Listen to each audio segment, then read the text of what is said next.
도널드 트럼프 미국 대통령의 관세 정책이 실리콘밸리에 엄청난 혼란을 불러오고 있습니다. 단순히 테크 기업들의 생산 기지가 밀접한 국가들의 높은 관세가 부과된 게 문제가 아니라 관세와 관련된 트럼프 대통령의 말이 계속 바뀌면서 혼란이 계속되고 있는 건데요. 이러한 혼란은 고스란히 테크 기업들의 주가에 나타나고 있습니다. 이 중에서도 가장 롤러코스터를 탄 주가가 있는데요. 바로 애플입니다. 오늘은 트럼프발 관세 정책에 휘청이고 있는 애플의 상황에 대해서 얘기해 보겠습니다. 우선 한경 글로벌 마켓 애청자분들이라면 트럼프 대통령의 관세 정책에 대해서 잘 알고 계실 거라고 생각하는데요. 그래도 먼저 간단하게 시간 순으로 관련 정책 변화를 정리해 봤습니다. 트럼프 대통령이 제일 먼저 주요 교역국을 대상으로 대규모 관세를 발표한 건 4월 2일이었습니다. 트럼프 대통령은 이날 미국 해방의 날이라면서 모든 국가의 대미 수입품에 일률적으로 10%의 기본 관세를 부과하고 대부분의 주요 교역국을 대상으로는 이보다 훨씬 높은 상호 관세를 추가로 부과했는데요.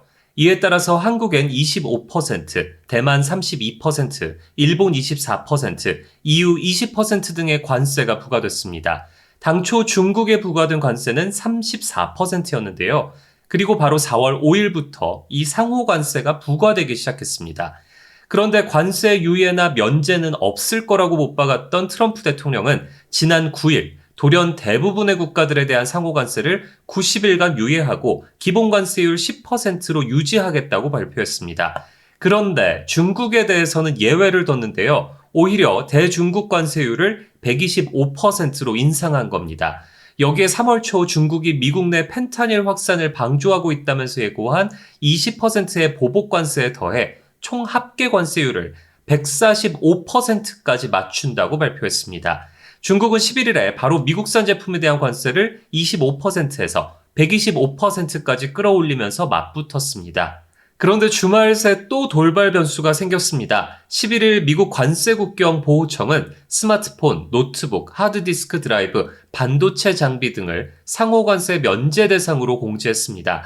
면제 품목에는 중국산 제품도 포함됐는데요.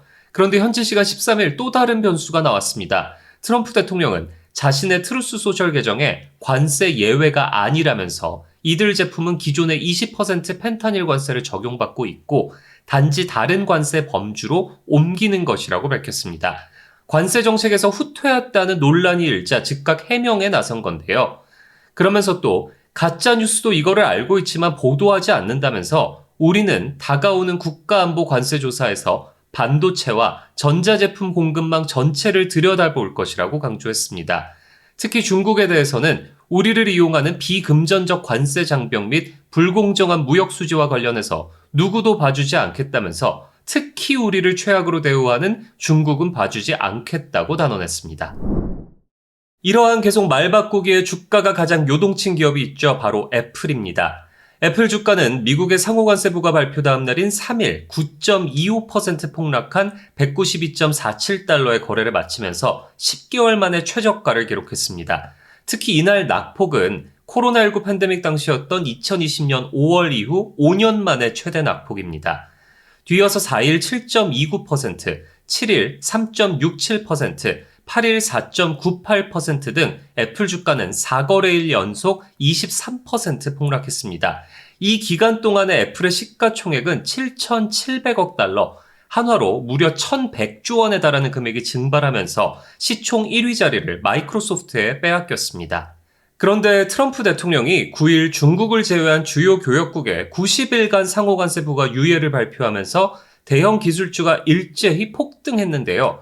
애플 주가 역시 1998년 이후 27년 만에 가장 큰 상승폭인 15.33% 오르면서 시가총액 1위 자리도 되찾았습니다.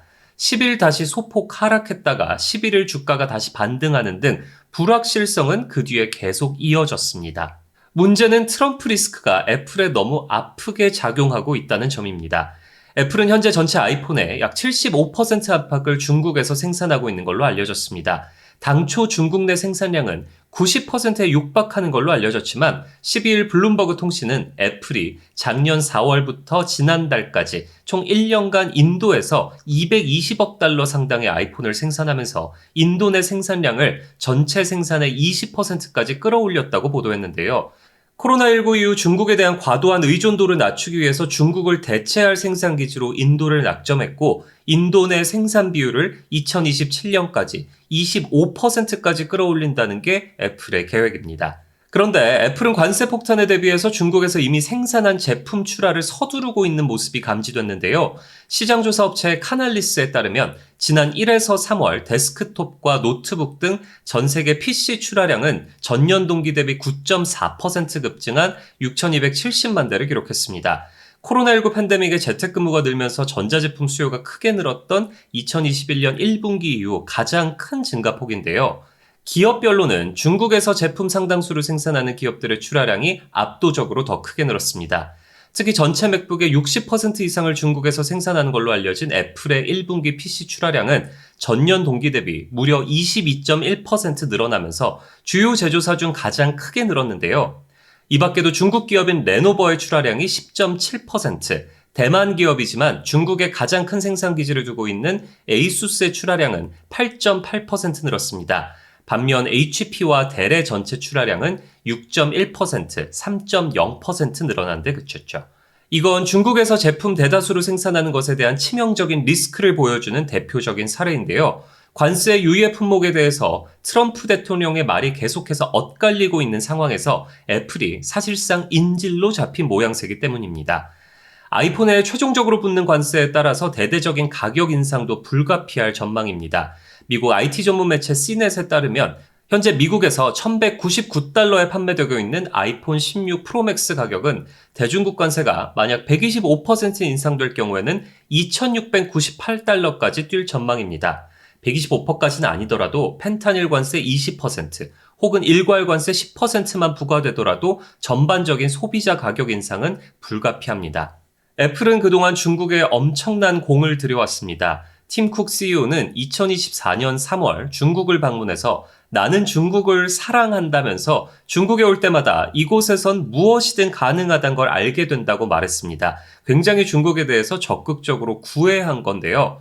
관세 폭탄 직전인 지난달 말에도 중국을 방문했습니다. 이 자리에서 쿡 CEO는 딥시크를 사용해봤냐는 질문에 훌륭했다고 치켜세우면서 미국 정부의 대대적인 딥시크 차단 움직임과 정반대의 말을 거리낌 없이 하기도 했습니다. 또 현지 애플 매장만 방문하던 과거와 달리 자금성이 내려다 보이는 경산공원을 한 연예기획사 대표와 산책하기도 하고 중국 전통가옥에서 가수 헨리의 공연을 즐기기도 하는 등 중국에 대한 적극적인 구애를 멈추지 않았습니다. 이로부터 불과 열흘도 지나지 않아서 주가가 롤러코스터를 타는 등 중국 사랑에 대한 대가를 치르게 된 꼴이 된 겁니다. 애플이 단순히 관세 리스크만 갖고 있는 것은 아닙니다. 중국은 애플의 최대 생산기지이기 이전에 최대 시장이기도 합니다. 팀 쿡 CEO가 틈만 나면 중국을 찾아서 아부성 발언을 내놓는 이유도 바로 이 때문인데요. 문제는 미중 간 관세 전쟁이 격화되면서 중국에서도 캐나다나 유럽에서 지금 일어나고 있는 미국산 불매 운동이 가시화되고 있다는 점입니다.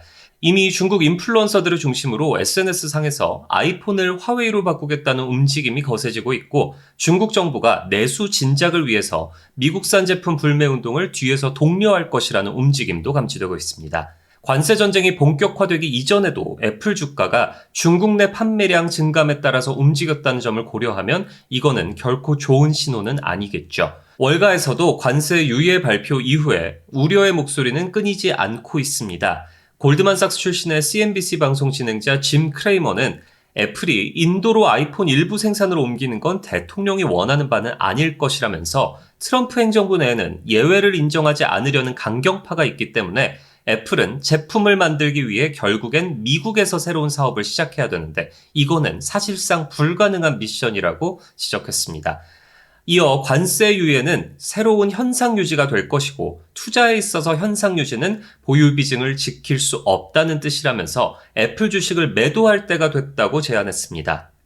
댄 아이브스 웨드부시 증권 애널리스트는 백악관에서 끊임없이 흘러나오는 이 뉴스로 인해 발생한 엄청난 혼란은 업계와 투자자들에게 어지럽게 느껴지게 하고 공급망, 재고, 수요를 계획하려는 기업들에게는 엄청난 불확실성과 혼란을 야기하고 있다고 말했습니다. 미국 투자 전문 매체 시킹알파는 미중 무역전쟁 발발 전에도 애널리스트들은 애플이 2025 회계연도에 단 4%의 매출 성장만을 예상하고 있었다면서 관세 전쟁으로 인해 미국에 대한 세계의 만족도가 떨어지거나 애플이 높은 관세 비용을 고객에게 전가해야 하는 상황이 오면 이러한 목표를 달성하기도 어려울 수 있다고 분석했습니다.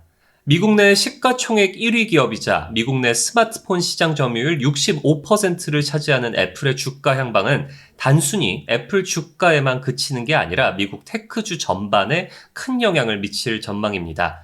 특히 여전히 애플 주가는 지난해를 제외하고 역사상 가장 높은 수준이고 이제서야 모멘텀이 비관적인 방향으로 바뀌기 시작했다는 점에 주목해야 할 것 같습니다. 오늘 실리콘밸리 나오는 여기서 마칩니다. 시청해주셔서 감사합니다.